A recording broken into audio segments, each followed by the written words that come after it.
Welcome to my show. I'm a guest here. His name is Stephen Hawle Martin. Mr. Stephen, how are you doing, sir? I'm doing great. Thanks for having me on your show. Thank you so much, Mr. Stephen. Firstly, you are an author. You are also an editor and publisher of the Oakley Pressing, if I'm correct. Can you please, Mr. Stephen, discuss more about yourself and how you are doing currently now, sir?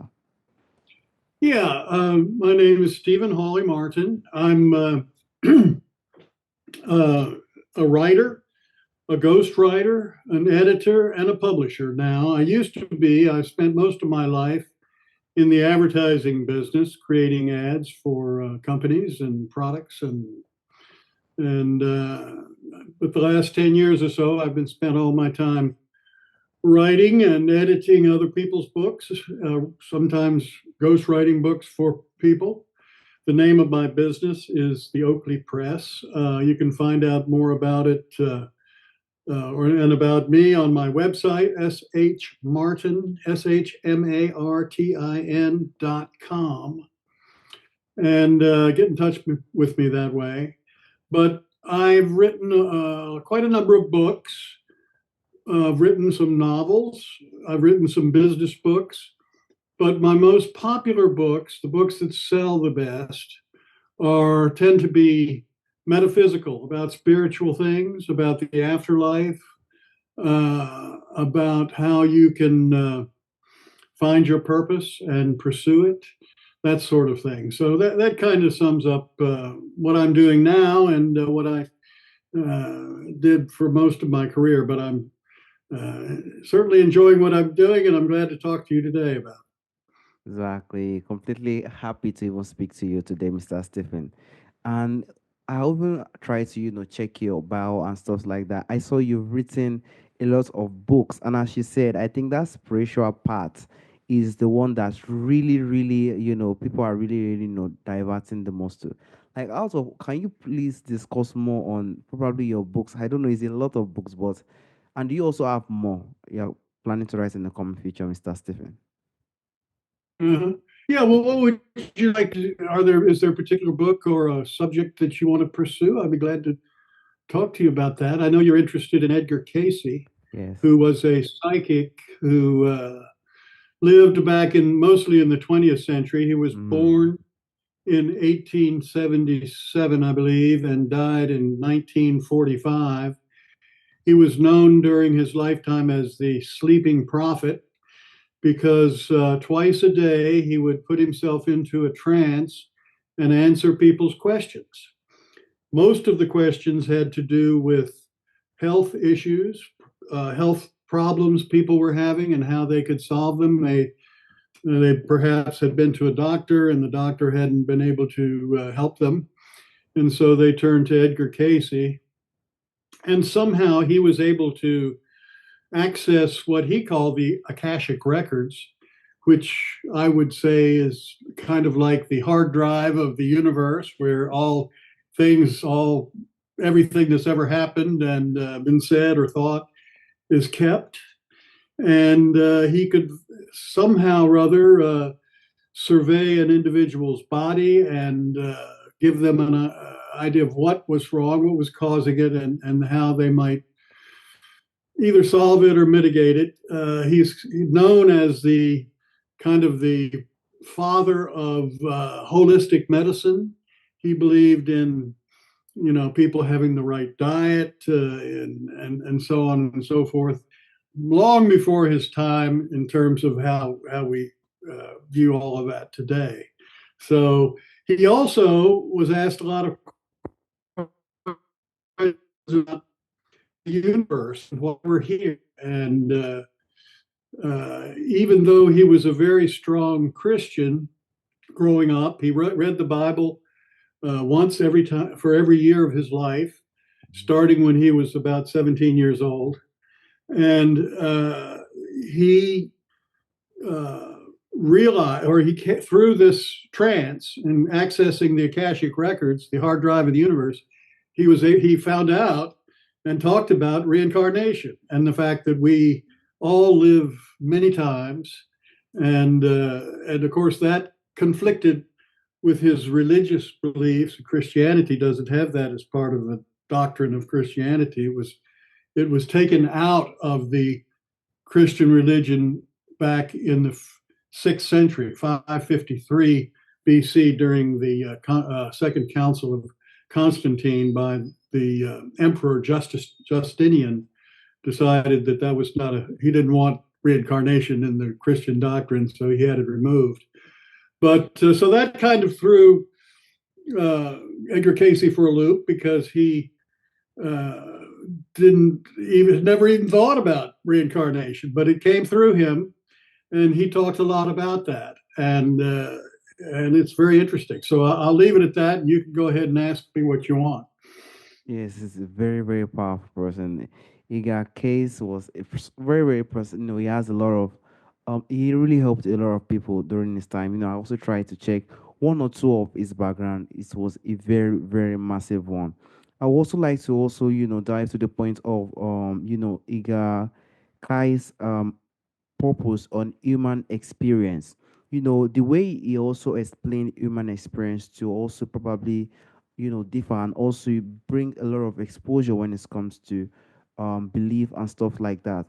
According to Igakai's Mr. Stephen, what do you think is the true purpose of human existence, Mr. Stephen? Yes, well, I would say Edgar Cayce would say that the reason we incarnate, that we are spiritual beings, that whose home is in another dimension, in a mental dimension. If you're a religious person, you would call that heaven.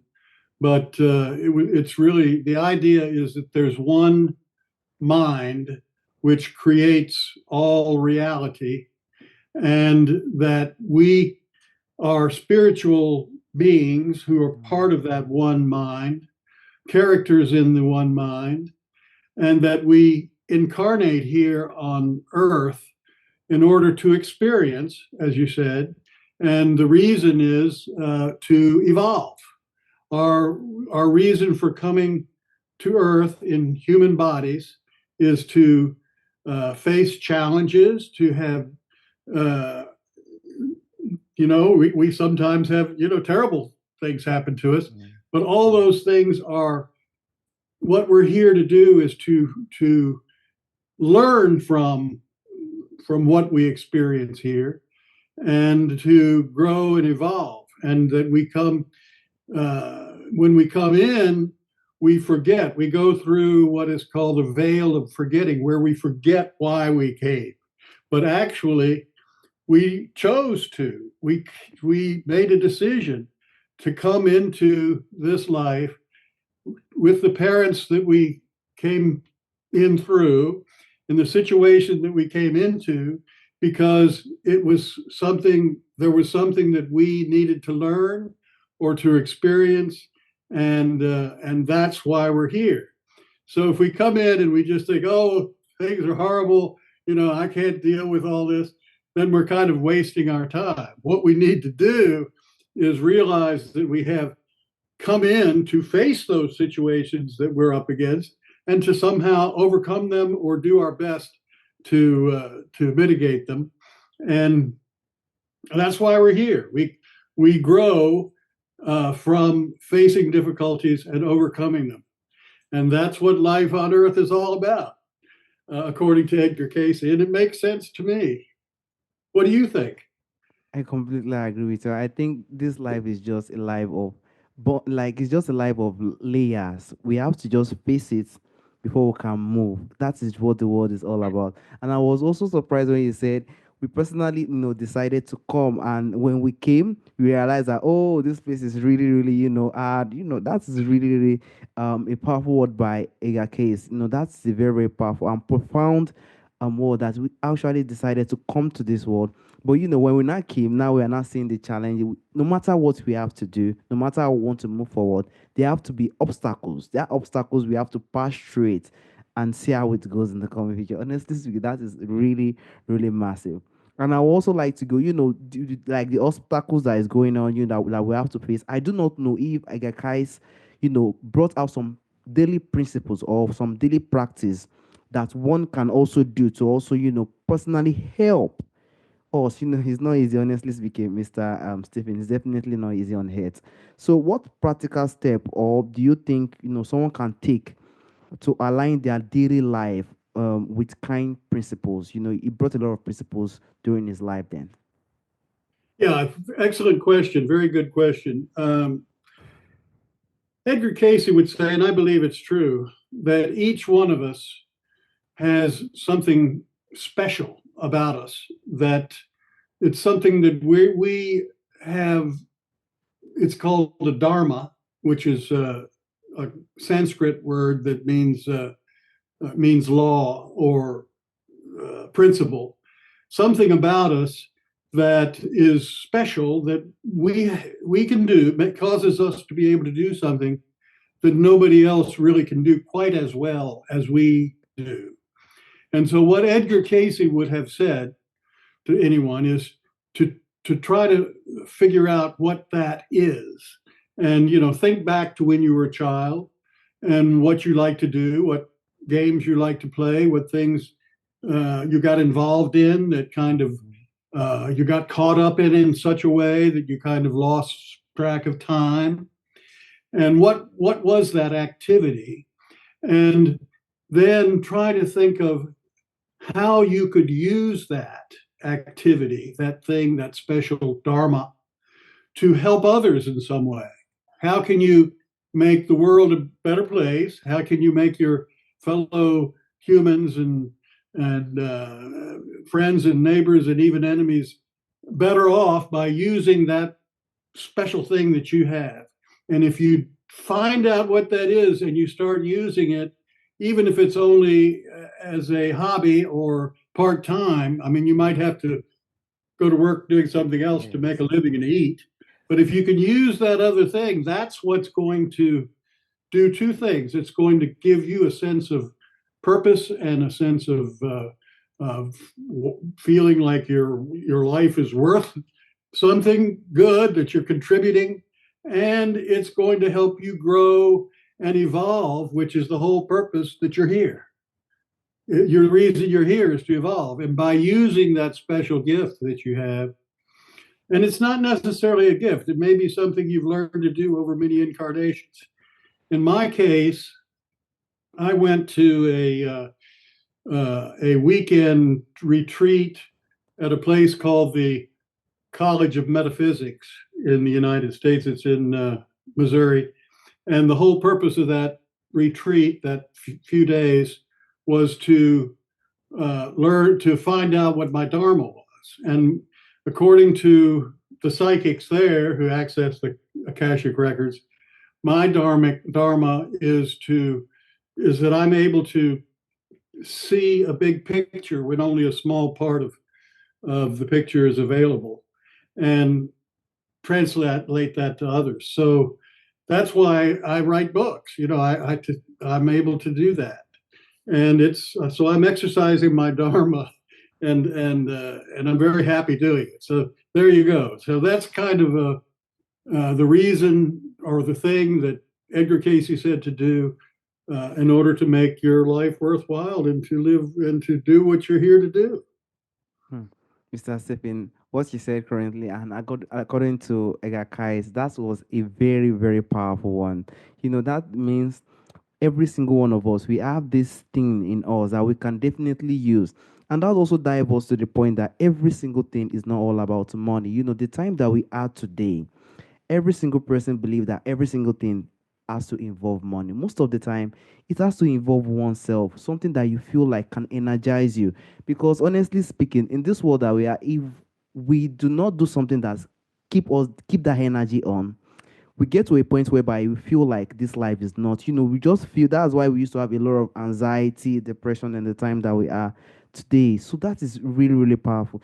That purpose is just something that we can do every single time. It might not be generating anything, but something that we know we do that's really, really help us to add value in life. We definitely have. Thank you so much for that insight, Mr. Stephen. And I also like to also dive to the point of diet. This could be the last question because of time, but let's see diet and natural healing for spiritual well-being.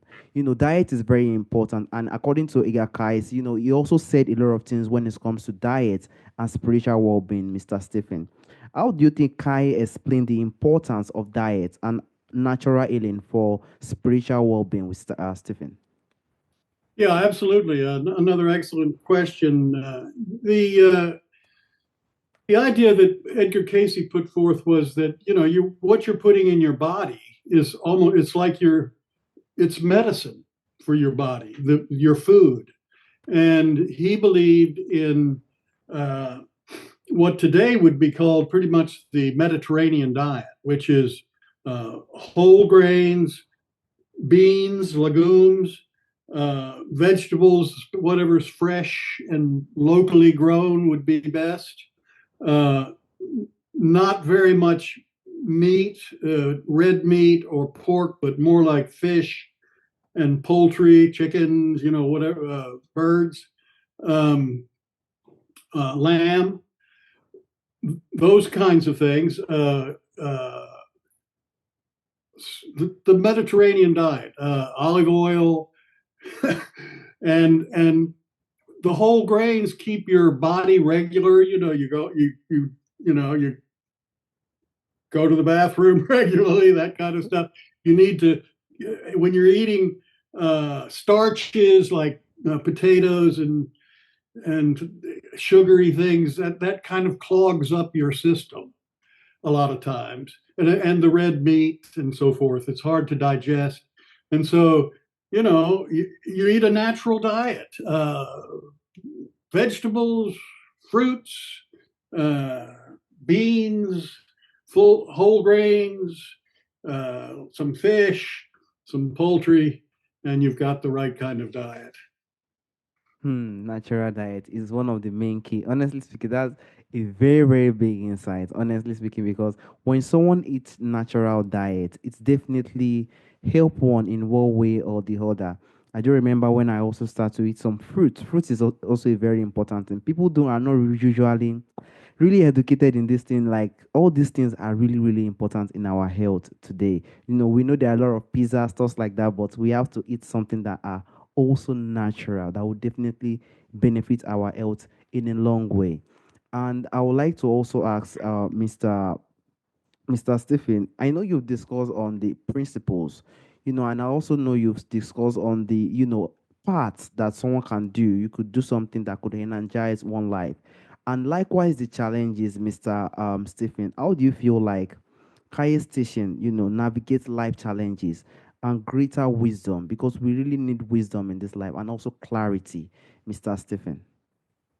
Yeah, I think that one of the problems that many people have is they feel that they're a victim and that life happens to them rather than the truth, which is you create your own life with your thoughts, with your beliefs, with how you react to things.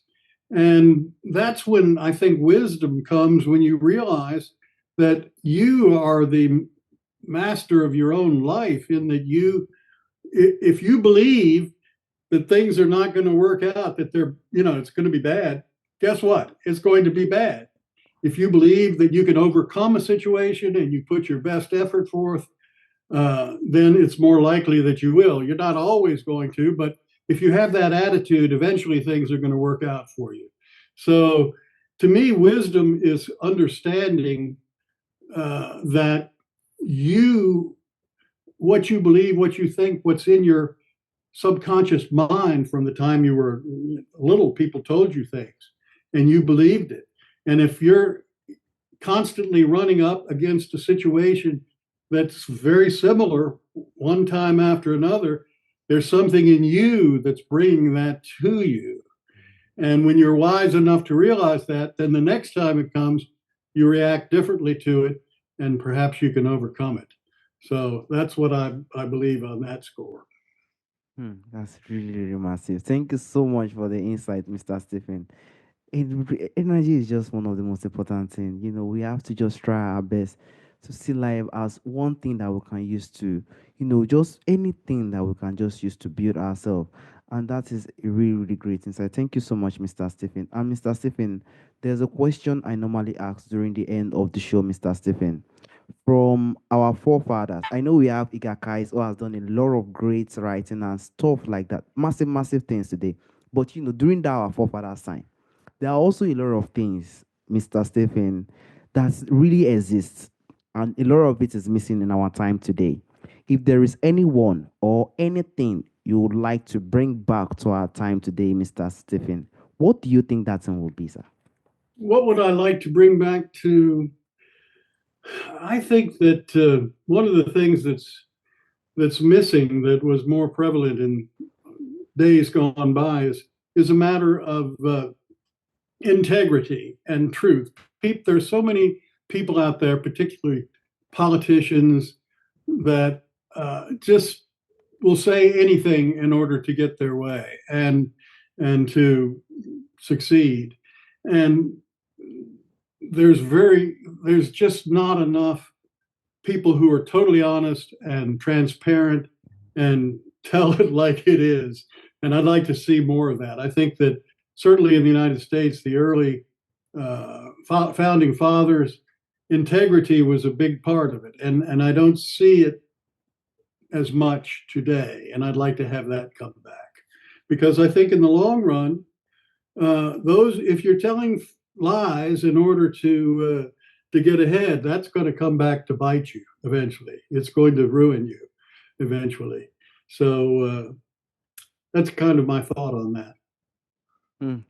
Honestly speaking, I just had to think about it now. That thing is really, really missing in our time today. Like, it is not like I'm a very young guy, though, but probably I'm just saying it out of the way I see it. Probably maybe when I was very young, a lot of people are not really, this honesty is really miss. I don't know. Maybe probably it's the type of where the rise of technology, maybe probably that was what probably caused it. We do not know what, something might have happened during the way that could cause something like that.